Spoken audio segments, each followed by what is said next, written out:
அனைத்து நண்பர்களுக்கும் வணக்கம். வரக்கூடிய குரூப் 4 தேர்வில் எல்லாருமே பொது தமிழில் அதிகபட்ச மதிப்பெண் பெறணும் அப்படின்ற நோக்கத்துக்காக டாப் 25 எக்ஸ்பெக்டட் கொஷின் அப்படின்னு சொல்லிட்டு புதுசாக ஒரு சீரிஸ் ஒன்று ஆரம்பிக்கிறேன்.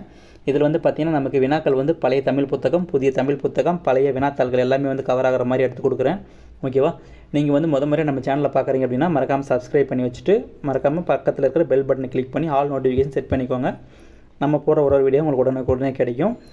அதுவும் இல்லாமல் உங்களுக்கு ஃப்ரெண்ட்ஸ் யாராச்சும் இருந்தாங்க, உங்களுக்கு தெரிஞ்ச குரூப் ஏதாச்சும் இருக்குது அப்படின்னா அந்த வீடியோட லிங்க் ஷேர் பண்ணிவிடுங்க. அவங்களும் பயனட்டிட்டோம். நீங்கள் எந்த அளவுக்கு நம்ம வீடியோக்கு ஆதரவு கொடுக்குறீங்களோ அந்த அளவுக்கு அடுத்தடுத்த வீடியோ பண்ணுறதுக்கு எனக்கு ஒரு மோட்டிவேட்டடாக இருக்கும். ஓகேவா? சரி, நம்ம வீடியோக்குள்ளே போகலாம். அதுக்கு முன்னாடி நம்ம கொடுக்கக்கூடிய தகவல்கள் ஏதாச்சும் தவறாக இருக்குது அப்படின்னு நீங்கள் நினச்சிங்கனாக்க அதை நீங்கள் கமெண்ட் செக்ஷனில் பதிவிடுங்க. மேக்ஸிமம் நான் கொடுக்குறது எல்லாமே புத்தகத்துலேருந்து எடுத்து கொடுக்குறேன். அதில் பார்த்திங்கன்னா பழைய புத்தகத்துக்கும் புதிய புத்தகத்துக்கும் ஒரு சில தகவல்கள் மாறுபட்டிருக்கும். அது எல்லாருக்குமே தெரிஞ்சது தான். அதை மேக்ஸிமம் எது சரியாக இருக்கோ அதை நான் அடுத்த வீடியோவில் உங்களுக்கு கொடுத்துட்றேன். ஓகேவா? தவறாக இருந்துச்சுன்னா கமெண்ட் பண்ணுங்கள். எந்த டேட்டா சரியாக இருக்கோ அதை நான் அடுத்த வீடியோவில் சொல்லிடுறேன். ஓகேவா? சரி, வாங்க வீடியோக்குள்ளே போகலாம். முதல் கேள்வி பாருங்கள். ஒரு பொறுத்துகை கொடுத்துருக்காங்க. ஓகேவா? இது இலக்கண குறிப்பு சம்மந்தமான ஒரு பொறுத்துகை. என்ன கொடுத்துருக்காங்கன்னு பாருங்கள். மதுரை சென்றார் அப்படின்னு கொடுத்துருக்காங்க. இது எப்படி வரும்னா மதுரைக்கு சென்றார் அப்படின்னு வந்திருக்கணும். ஓகேவா? கூ அப்படின்றது மறைஞ்சு வந்திருக்கு. அதாவது ஒரு உறுப்பு மறைஞ்சு வருது அப்படின்னா அது நம்ம என்ன சொல்லுவோம்னா தொகைன்னு சொல்லுவோம். வெளிப்படையாக வந்தால் தொடர்னு சொல்லுவோம். கூ அப்படின்றது நமக்கு ஒரு வேற்றுமைக்கான உருவுன்னு தெரியும். குறிப்பாக சொல்லணும் அப்படின்னா ஐ ஆல் கூ கூ நமக்கு 4வது வேற்றுமைக்கு வருது. அப்போ 4வது வேற்றுமைக்கான உருவு. கரெக்டாக? இப்போ நமக்கு மதுரைக்கு சென்றார், அதாவது மதுரைக்கு சென்றார் அப்படின்னு வந்திருக்கணும். இப்போ மதுரை சென்றார்னு இருக்குது. அப்போ நமக்கு இது ஒரு வேற்றுமை தொகைன்னு தெரியுது. ஓகேவா? அடுத்ததாக செங்காந்தல்னு கொடுத்துருக்காங்க. இது செம்மை ஆகிய காந்தல்னு வந்திருக்கணும். நமக்கு மை விகுதி மறைஞ்சு வருது. மை விகுதின்றது ஒரு பண்பு தொடருக்கான ஒரு பண்பு பெயருக்கான ஒரு விகுதி. ஓகேவா? அப்போது செங்காந்தல் அப்படின்றது நமக்கு பண்பு தொகைன்னு தெரியுது. ஓகேவா? அப்போ நமக்கு ஆப்ஷன் எப்படி வருதுன்னு பார்த்துக்கோங்க. மதுரை சென்றார்ன்றது நமக்கு 1ல் வருது. செங்காந்தல் பண்பு தொகை 4வது ஆப்ஷனாக போகுது. இப்போ 1 4ன்னு வருது. இப்போ ஆப்ஷன் பார்த்தீங்கன்னா 2 ஆப்ஷன் இருக்குது. நம்ம இதை வச்சு போட முடியாது. நம்ம அடுத்ததும் பார்க்கணும். அப்போ பார்த்தீங்கன்னா வேற்றுமை தொகை 1, நமக்கு பண்பு தொகைன்றது 2ன்னு தெரியுது. ஓகேவா? அடுத்ததாக அண்ணன் தம்பின்னு கொடுத்துருக்காங்க. இதில் பார்த்திங்கன்னா எப்படி வந்திருக்குன்னா அண்ணனும் தம்பியும் அப்படின்றது மறைஞ்சு வந்திருக்கு. ஓகேவா? அப்போ இது நமக்கு உண்மை தொகைன்னு வருது. இப்போ நமக்கு இந்த இடத்துல 3, அப்போது 1 4 3ன்னு வருது. இப்போ நமக்கு ஆப்ஷன் செக் பண்ணி பாருங்கள். நமக்கு சி ஆன்சர் கரெக்டாக வருது. அப்போது நமக்கு டிக்கு, அதாவது கொள்களிறு அப்படின்னா வினைத்தொகை தான் கன்ஃபார்ம். ஓகேவா? இப்போ பாருங்கள், கொள்களிறு அப்படின்றது எப்படி வரும்னா கொன்ற களிறு, கொல்லும் களிறு, கொள்கின்ற களிறுன்னு சொல்லிட்டு ஒரு 3 முக்காலத்தையும் உணர்த்துற மாதிரி வர்றது எல்லாமே நம்ம வினைத்தொகைன்னு சொல்லுவோம். ஓகேவா? இது உங்களுக்கு புரியும் நினைக்கிறேன். பாருங்கள், இன்னொரு டைம் பாருங்கள். மதுரை சென்றார் அப்படின்னா நமக்கு வேற்றுமை தொகை, செங்காந்தல்னா பண்பு தொகை, அண்ணன் தம்பினா உண்மை தொகை, கொள்களிறு அப்படின்னா வினைத்தொகை. ஓகேவா? இப்போ அடுத்த கேள்வி பாருங்கள். மாணிக்கவாசகரின் படைப்புகள் சைவ திருமுறைகளில் எத்தனையாவது திருமுறையாக உள்ளதுன்னு சொல்லி கொடுத்துருக்காங்க. நமக்கு சைவ குறவர்கள்னு கேட்டாங்கனாக்க ஒரு 3 பேர் இருக்கிறாங்க. யாருன்னா நமக்கு திருஞான சம்பந்தர், திருநாவுக்கரசர், சுந்தரர்னு சொல்லிட்டு ஒரு 3 பேர் இருக்கிறாங்க. எல்லாருக்குமே தெரியும். இதுவே சைவ சமய குறவர்கள் அப்படின்னு கேட்டாங்கன்னா சமயன்ற ஒரு வார்த்தை சேர்த்துனாங்க அப்படின்னா மாணிக்கவாசகரை இவங்களோட சேர்த்திக்கணும். ஓகேவா? அப்போ யார் வருவாங்க? நமக்கு திருஞான சம்பந்தர் வருவார், திருநாவுக்கரசர் வருவார், சுந்தரர் வருவார், மாணிக்கவாசகர் சேர்ந்து வருவார். ஓகேவா? இது ஒரு கேள்வியாக வரும். இப்போ நமக்கு என்ன கேட்டிருக்காங்கன்னா மாணிக்கவாசகரோட படைப்புகள், அதாவது அவர் எழுதின நூல்கள் சைவ திருமுறைகள் மொத்தமாக 12 இருக்குங்க. அந்த 12ல் எத்தனையாவது திருமுறையாக வச்சிருக்காங்கன்னு கேட்குறாங்க. கரெக்டாக? இப்போது மாணிக்கவாசகரோட படைப்புகள் நமக்கு எத்தனையாவது திருமுறையாக இருக்குன்னு பார்த்தீங்கன்னா 8வது திருமுறையில் வச்சுருக்காங்க. ஓகேவா?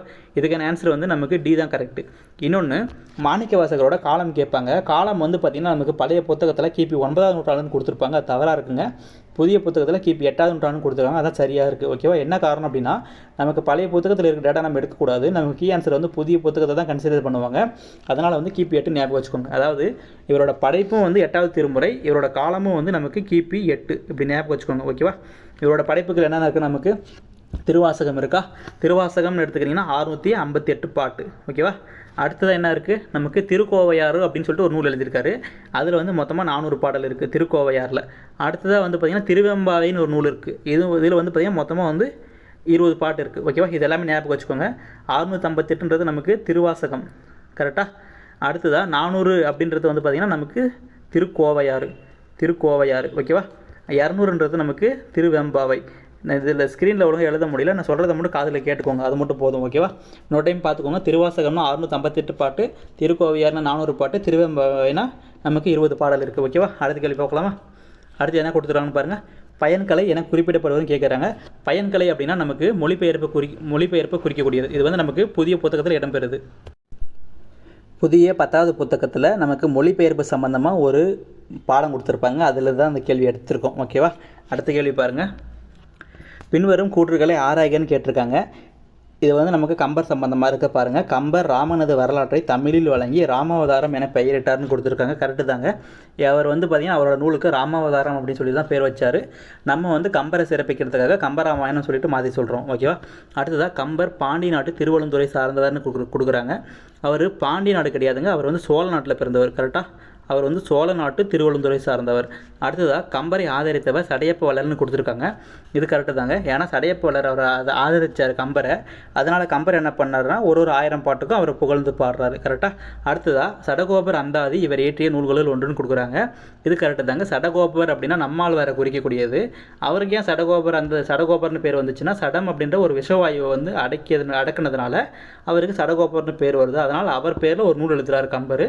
அதுக்கு பேர் சடகோபர் அந்தாதி. ஓகேவா? இதுக்கான ஆப்ஷன் பாருங்கள். நமக்கு கூற்று வந்து பார்த்திங்கன்னா 1 கரெக்டு, 3 கரெக்டு, அதே மாதிரி 4 கரெக்டு, 2 மட்டும் தப்பு. ஏன்னா வந்து நமக்கு சோழ நாடுன்னு வந்திருக்கணும், பாண்டி நாடுன்னு இருக்குது. அப்போ இதுக்கான ஆப்ஷன் வந்து பார்த்திங்கன்னா நமக்கு 1, 3, 4 மட்டும் தான் சரி. டி தான் கரெக்ட். ஓகேவா? அடுத்த கேள்வி பாருங்கள். முதற் பொருள்னு கேட்குறாங்க. நமக்கு முதற் பொருள் அப்படின்னா எதை சொல்லுவோம்னா நமக்கு நிலமும் பொழுதும், இதை தான் வந்து நம்ம முதற் பொருள்னு சொல்லுவோம். ஓகேவா? இது வந்து நமக்கு புறப்பொருள் அகப்பொருள் சம்மந்தமாக இருக்குங்க. புறப்பொருள் வராது, சரி அகப்பொருளில் வரக்கூடியது. ஓகேவா? நிலமும் பொழுதும் இது ரெண்டையும் தான் நம்ம என்ன சொல்லுவோம்னா முதற் பொருள்னு சொல்லுவோம். ஓகேவா? அடுத்த கேள்வி பாருங்கள். சங்க நூல்களுள் பண்ணோடு பாடப்பட்டதுன்னு கேட்டிருக்காங்க. சங்க நூல்கள் அப்படின்னா நம்ம எது சொல்லுவோம்னா 8 தொகையும் 10 பாட்டும் சொல்லுவோம். நமக்கு 18 நூல்கள். கரெக்டாக? அந்த 18 நூலில் ஒரே ஒரு நூல் தான் பண்ணோடு பாடப்பட்டிருக்கு. அது என்ன அப்படின்னா இசைன்னு அர்த்தம். ஓகேவா? மியூசிக். அப்போது சங்க நூல்கள் 18 நூல்கள் இருக்குது. அந்த 18 நூலில் வந்து நமக்கு ஒரு நூல் மட்டும் இசையோடு பாடியிருக்காங்க. அந்த நூல் எதுனா நமக்கு பரிபாடல். ஓகேவா? இந்த பரிபாடலை பாடுனது மொத்தமாக 13 புலவர்கள் பாடியிருப்பாங்க. ஓகேவா? 13 பேர் பாடியிருப்பாங்க. அதை ஞாபகம் வச்சுக்கோங்க. பரிபாடல். ஓகேவா? இன்னொரு நூல் இருக்குங்க, கலித்தொகை இருக்குது. அந்த கலித்தொகையை வந்து இசையோடு பாட ஏற்றதுன்னு சொல்லுவாங்க. ஓகேவா? இசையோடு பாட ஏற்ற நூல் எதுனா கலித்தொகையும் வரும். ஆனால் பண்ணோடு பாடப்பட்டதுன்னு கேட்டாங்க அப்படின்னா நம்ம பரிபாடலை மட்டும் தான் கொடுக்கணும். ஓகேவா? அடுத்த கேள்வி பாருங்கள். ஒரு பொறுத்துக்க கொடுத்துருக்காங்க. நூல்களும் நூலாசிரியர்களும் கொடுத்துருக்காங்க. இதில் யானை சவாரி அப்படின்ற நூல் எழுதுனது யாருன்னா நமக்கு வண்ணன் அப்படின்றவர் எழுதியிருக்காருங்க. அடுத்ததாக அறமும் அரசியலும் அப்படின்ற நூல் எழுதுனது வந்து நமக்கு வரதராசனார் எழுதுனது. ஓகேவா? அடுத்ததாக நாட்டார் கலைகள் இந்த நூல் எழுதுனது வந்து நமக்கு பெருமாள் அப்படின்றவர் எழுதியிருக்காரு. கல்மரம் அப்படின்றது ஐபிஎஸ் திலகவதி எழுதுனது. ஓகேவா? இதுக்கான ஆப்ஷன் பாருங்கள். நமக்கு 3, 4, 1, 2ன்னு வருது. இதில் 3ன்னு ஆரம்பிக்கிறது ஒரே ஒரு ஆப்ஷன் தான் இருக்குது, சி மட்டும் தான் இருக்குது. அப்போ நமக்கு சி தான் சரியான ஆன்சர். ஓகேவா? உங்களுக்கு வந்து ஆப்ஷன் நீங்கள் போட்டு ஒர்க் அவுட் பண்ணி பார்க்குறீங்க அப்படின்னா வீடியோ பாஸ் பண்ணிவிட்டு நீங்கள் அப்படியே பார்த்துட்டு வரலாம். ஓகேவா? அடுத்து பாருங்கள். கல்ச்சுரல் வேல்யூஸ் என்பதன் தமிழாக்கம் கேட்குறாங்க. கல்ச்சுரல் வேல்யூஸ் அப்படின்னா நமக்கு பண்பாட்டு விழுமியங்கள் அப்படின்னு சொல்லிட்டு தமிழாக்கம். ஓகேவா? இதுக்கு நமக்கு டி தான் சரியான ஆன்சர். இது வந்து புதிய புத்தகத்தில் இடம்பெறுது. இதில் வந்து பார்த்திங்கன்னா இதில் கொடுத்துங்கிற எல்லா கேள்விகளும் வந்து நமக்கு 10வது புத்தகம் தான். ஓகேவா? நமக்கு புதிய புத்தகத்தில் ஒரு மேக்ஸிமம் வந்து பழைய புத்தகத்தில் தான் எடுத்துருக்கிறேன். புதிய புத்தகத்தில் வந்து பார்த்திங்கன்னா ஒரு 4 கேள்வி மட்டும் அதில் மிக்ஸ் ஆகிருக்கும். நம்ம அடுத்த வர வீடியோவில் வந்து மேக்ஸிமம் நான் எந்த இதுலேருந்து எடுக்கிறேன், மேஜர் போர்ஷன் இதில் கவர் பண்ணுறேன்னு சொல்லிட்டு நான் சொல்லிடுறேன். ஓகேவா? அடுத்த கேள்வி பாருங்கள். நிலவை குறிக்கும் சொற்களில் பொருந்தாத ஒன்றுன்னு கேட்குறாங்க. இதில் திங்கள், மதி, அம்புலி இது 3மே வந்து நிலவை குறிக்கும். பரிதி அப்படின்னா சூரியனை குறிக்கும். ஓகேவா? பரிதி அப்படின்னா சூரியனை குறிக்கக்கூடிய சொல். ஓகேவா? நமக்கு போன குரூப் 4ல் மதியம் அப்படின்னு கேட்டிருந்தாங்க. ஓகேவா? மதியம் என்பதன் பொருள்னு சொல்லி கேட்டிருந்தாங்க. மதியம்னா நிலவை தான் குறிக்கும். இன்னொன்று இருக்குங்க, இந்துன்னு ஒன்று இருக்குது. ஓகேவா? இந்து அப்படின்னாலும் இதுவும் வந்து நிலவை குறிக்கக்கூடிய ஒரு சொல்லு தான். இது வந்து நமக்கு ஒரு புத்தகத்தில் கொடுத்துருக்காங்க. இப்போ தமிழ் புத்தகத்தில் தான் இருக்குது. எல்லாத்தையுமே வந்து கம்பைன் பண்ணி ஒருத்தர் எழுதி வச்சுக்கோங்க. ஏன்னா நீங்கள் வந்து ஒரு சில டைமில் எல்லாருக்குமே மேக்ஸிமம் திங்கள் தெரிஞ்சிருக்கும், மதி வந்து மேக்ஸிமம் கேள்விப்பட்டிருப்பீங்க.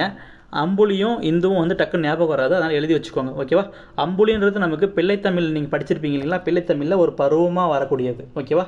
அம்புலின்றது. ஓகேவா? மற்ற எல்லாமே உங்களுக்கு தெரிஞ்சிருக்கும். திங்கள்னா 2 வருங்க. ஒன்று வந்து நிலவையும் குறிக்கும், மாதத்தையும் குறிக்கும். ஓகேவா? அடுத்ததாக பாருங்கள். புலம்பெயர்ந்த தமிழர்கள் பற்றிய முதல் புதினம்னு கேட்குறாங்க. உங்களுக்கு எல்லாருக்குமே தெரியும். நீங்கள் பார்த்தா தமிழ் புக் படிச்சிங்கன்னா உங்களுக்கு கண்டிப்பாக தெரிஞ்சிருக்கும். புலம்பெயர்ந்த தமிழர்கள் பற்றிய முதல் புதினம் அப்படின்னா புயலிலே ஒரு தோணி. இது எழுதுனது யாருன்னா சிங்காரம் அப்படின்றவர் எழுதியிருப்பார். உங்களுக்கு எல்லாருக்குமே தெரியும். கிழவனும் கடலும் அப்படின்றது எர்னஸ்ட் ஹெமிங்வே அப்படின்றவர் எழுதியிருக்காரு. இதுக்கு 1954 நோபல் பரிசு கொடுத்துருக்காங்க. ஓகேவா? 1954 நோபல் பரிசு வாங்கின ஒரு நூல். ஓகேவா? அடுத்ததாக எனது இலங்கை செலவு. இந்த நூல் யாரோடதுன்னா நமக்கு திருவி கல்யாணசுந்தரனாரோடது. அவரோட பயண செலவுகள் சம்மந்தப்பட்ட ஒரு நூல். ஓகேவா? அடுத்ததாக பாரிஸுக்கு போ. இது வந்து நமக்கு ஜெயகாந்தன் எழுதுனது. ஓகேவா? எல்லாமே ஞாபகம் வச்சுக்கோங்க. புயலிலே ஒரு தோணினா சிங்காரம், அவர் வந்து பார்த்திங்கன்னா நமக்கு புலம்பெயர்ந்த தமிழர்களோட பார்த்தீங்கன்னா முதல் புதினமாக வருது. கிழவனும் கடலும் அப்படின்றது எர்னஸ்ட் ஹெமிங்வே எழுதினது. 1954 நோபல் பரிசு வாங்கியிருக்காங்க. எனது இலங்கை செலவு அப்படின்றது நமக்கு திருவி கல்யாண சுந்தரனோட ஒரு பயண குறிப்பு சம்மந்தமான ஒரு நூல்.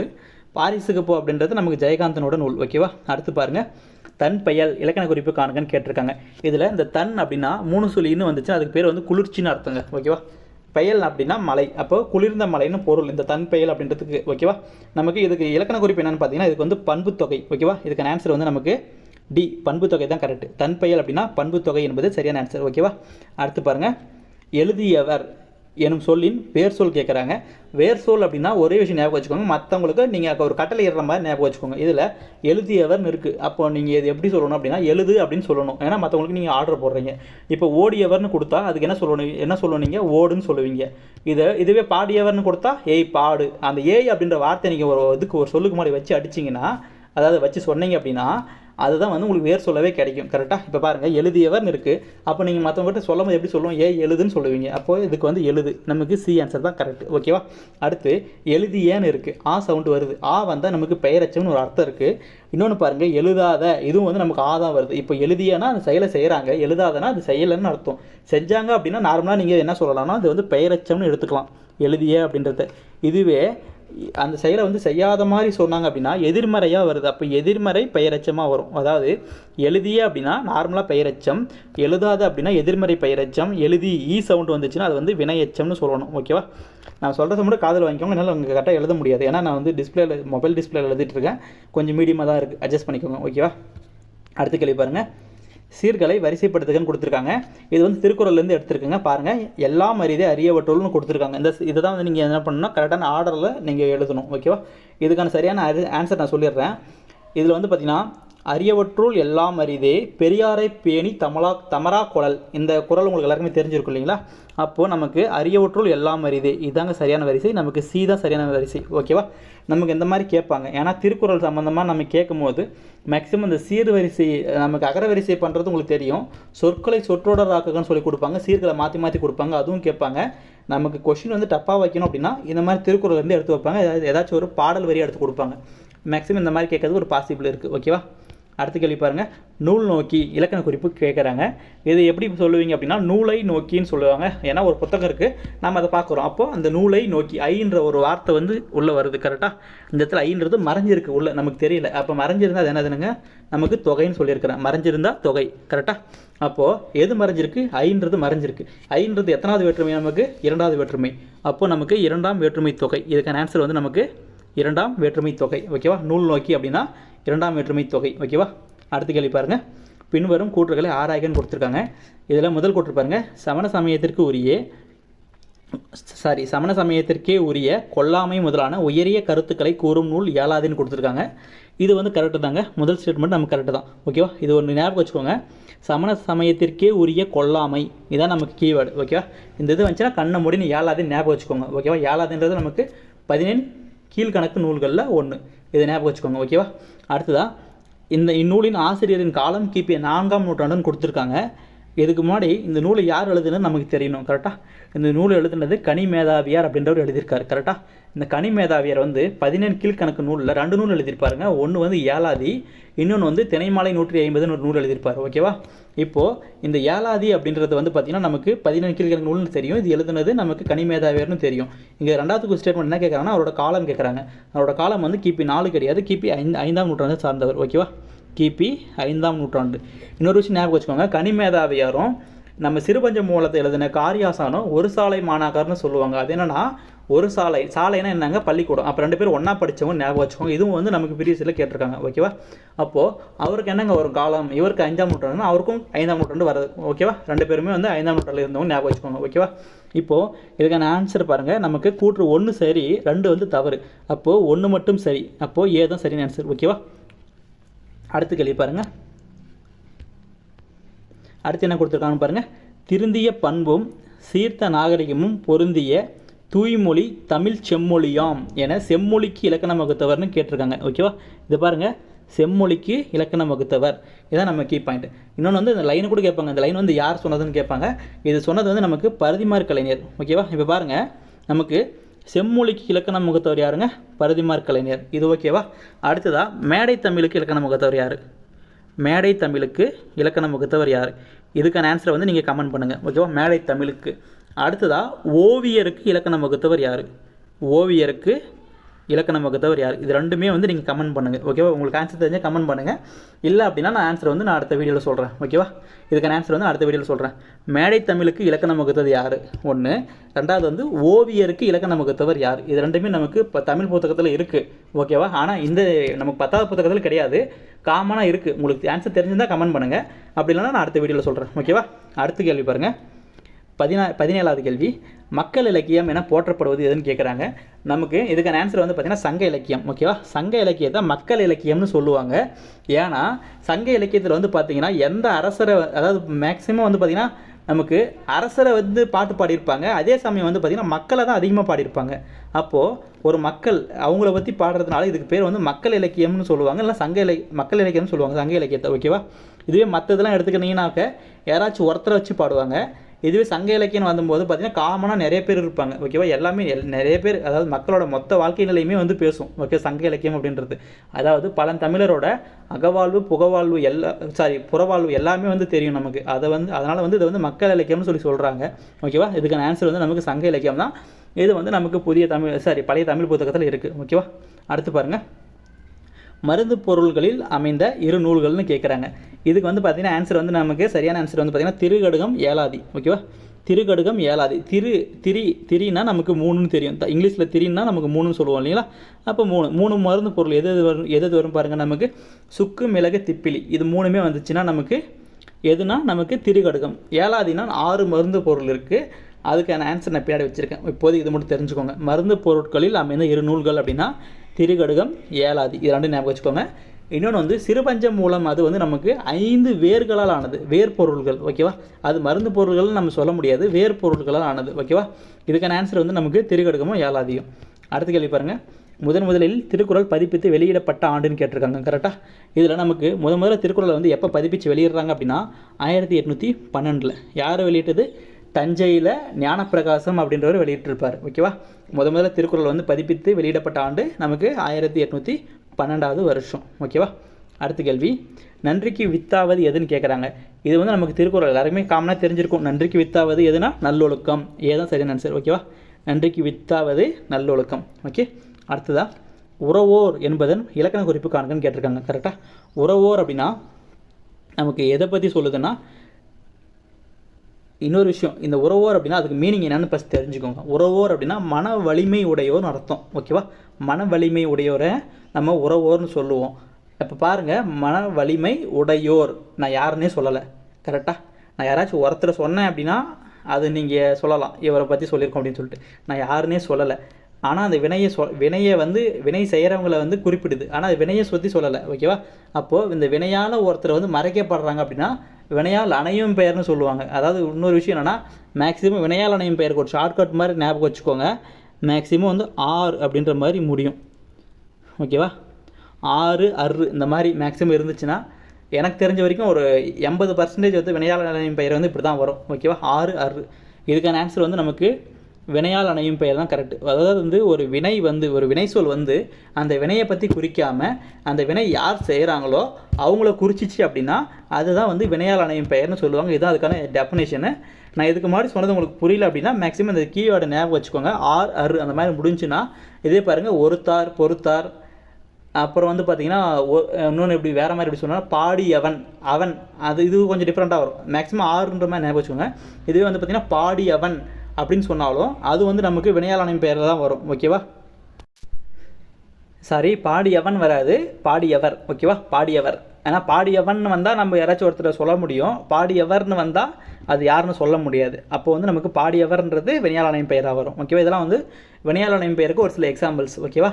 அடுத்து பாருங்கள். திருவாசகத்தை ஆங்கிலத்தில் மொழிபெயர்த்தவர்னு சொல்லி கேட்டிருக்காங்க. இது எல்லாருக்குமே தெரியும் இல்லைங்களா? திருவாசகத்தை வந்து ஆங்கிலத்தில் மொழிபெயர்த்தது யாருன்னா நமக்கு ஜியு போப், ஓகேவா? இதுக்கான ஆன்சர் வந்து நமக்கு ஜியு போப். இன்னொன்று, திருவாசகத்துக்கு உரை எழுதுனது யார் அப்படின்னு கேட்டிங்கன்னா திருவாசகத்துக்கு ஒருத்தர் உரை எழுதியிருக்காரு. அவர் யாருன்னா அயோத்திதாசர், ஓகேவா? இது ஞாபகம் வச்சுக்கோங்க. திருவாசகத்தை ஆங்கிலத்தில் மொழிபெயர்த்தது ஜியு போப்பு. திருவாசகத்துக்கு உரை எழுதுனது யாருன்னா நமக்கு அயோத்திதாசர். ஓகேவா. அடுத்தது திருக்குறளை போற்றி பாடும் நூல் எதுன்னு கேட்டிருக்காங்க. இது ரொம்ப முக்கியமானது. திருக்குறளை பற்றி புகழ்ந்து பேசக்கூடிய ஒரு நூல் இருக்குது அப்படின்னா, அதாவது திருக்குறளை புகழ்ந்து பேசுகிறதுக்குனே ஒரு நூல் வந்து எழுதியிருக்காங்க. அந்த நூல் பேர் என்னென்னா திருவள்ளுவ மாலை. இது எல்லாருக்குமே தெரியும் இல்லைங்களா. நமக்கு 53 பேர் பாடியிருப்பாங்க. மொத்தமாக 55 பாடல்கள் இருக்கும். இந்த நூலை தொகுத்தது வந்து நமக்கு கபிலர் அப்படின்றவர் தொகுத்திருப்பார். அவரோட பாடல் வந்து இந்த திருவள்ளுவ மாலையில் 3வது பாடலாக இடம்பெறுது. இது எல்லாமே நமக்கு ப்ரீவியஸ் இயரில் கேட்டிருக்காங்க. ஓகேவா. அடுத்து பாருங்கள், பொருந்தாத ஒன்றை காண்கன்னு சொல்லியிருக்காங்க. நான் இதுக்கு முன்னாடி சொன்னேன் இல்லைங்களா, ஏலாதியை பற்றி பின்னாடி ஒரு கேள்வி வச்சுருக்கேன்னு சொல்லிட்டு, அது இதுதாங்க. நமக்கு ஏலாதி அப்படின்னா மொத்தமாக 6 மருந்து பொருள் இருக்குதுன்னு எல்லாருக்குமே தெரியும். கரெக்டாக. ஏலாதினா மொத்தமாக 6 மருந்து பொருள். திருக்கடுக்கத்துக்கு என்னென்ன மருந்து பொருள் பார்த்தீங்க, சுக்கு மிளகு திப்பிலின்னு பார்த்தீங்களா. சுக்கு மிளகு திப்பிலி அந்த 3மே நமக்கு ஏலாதிக்கும் வரும். ஓகேவா. இன்னும் ஒரு 3 மட்டும் எக்ஸ்ட்ரா சேர்ப்போம். அது என்னென்னா, ஒன்று வந்து ஏலாதி, இதுலேயே ஏலம்னு வருதா, அப்போது ஏலம், ஏலக்காய். ஓகேவா. ஏலம் அப்படின்ற ஒன்று ஆட் பண்ணுவோம். இது கூட பார்த்திங்கன்னா நமக்கு சிறுநாவர் பூவும் லவங்கமும் இது ரெண்டுமே வந்து நம்ம சேர்ப்போம். இது எல்லாமே சேர்ந்துச்சுன்னா நமக்கு அது வந்து ஏலாதிக்கு வரும். இப்போ பொருந்தாது எதுன்னு பாருங்கள், நமக்கு சுக்கு மிளகு திப்பிலி கண்டிப்பாக வரும். அப்போ சுக்கு கண்டிப்பாக இருக்குது. அப்போ எது இல்லை, கண்டங்கத்திரி இல்லை. ஏன்னா கண்டங்கத்திரின்றது நமக்கு சிறுபஞ்ச மூலத்தில் வரக்கூடிய அந்த 5 வேர்களில் ஒன்று. அப்போ நமக்கு பொருந்தாதது சி தான் பொருந்தலை. ஓகேவா. அடுத்த கேள்வி, இது வந்து கடைசி கேள்வியாக இருக்கும், 25வது கேள்வி. மீதி இருக்கிறதெல்லாமே வந்து அடுத்த வீடியோவில் நான் கொடுக்குறேன். ஓகேவா. இப்போ பாருங்கள், திருவள்ளுவர் நாள் அப்படின்னு கேட்டிருக்காங்க. இது எல்லாருக்குமே தெரிஞ்சிருக்கணும். திருவள்ளுவர் ஆண்டு அப்படின்னா நமக்கு தை 1. ஓகேவா. தை முதல் நாள் வந்து நமக்கு திருவள்ளுவரோட ஆண்டு தொடங்குது. தை 2 தான் நம்ம என்ன சொல்லுவோம்னா திருவள்ளுவர் நாளாக கொண்டாடுவோம். ஓகேவா. இதுக்கான ஆன்சர் வந்து நமக்கு தை 2ஆம் நாள். ஓகேவா. இதுக்கு ஆன்சர் வந்து நமக்கு டி தான் சரியான ஆன்சர். ஓகேவா. நான் சொன்னதில் ஏதாச்சும் புரியல, இல்லை ஏதாவது தவறாக இருந்துச்சு அப்படின்னு நீங்கள் ஃபீல் பண்ணிங்க அப்படின்னா மறக்காமல் கமெண்ட்ஸில் போட்டுருங்க. நம்ம வீடியோ முடிக்க போகிறோம். அதே மாதிரி இந்த வீடியோ சப்போஸ் உங்களுக்கு பிடிச்சிருக்கு அப்படின்னு நினச்சிங்கன்னா மட்டும் ஒரு லைக் பண்ணிவிட்டு உங்கள் ஃப்ரெண்ட்ஸுக்கு ஷேர் பண்ணிவிடுங்க. நம்ம சேனலை மறக்காமல் சப்ஸ்கிரைப் பண்ணி வச்சுக்கோங்க. இதே மாதிரி இந்த வீடியோவோட லிங்க்கை உங்களுக்கு தெரிஞ்ச, இல்லைன்னா நீங்கள் இருக்கிற ஏதாச்சும் ஒரு குரூப்பில், நீங்கள் நிறைய குரூப்பில் இருப்பீங்க, உங்கள் ஃப்ரெண்ட்ஸுங்களுக்கு ஷேர் பண்ணுறதுக்காக நம்ம சேனலை சப்போர்ட் பண்ணுற மாதிரி இருக்கணும் அப்படின்னு நினச்சிங்கனாக்க மட்டும் மறக்காமல் ஷேர் பண்ணி விட்ருங்க. ஓகேவா. தேங்க்யூ. வீடியோ முடிச்சுக்கிறேன்.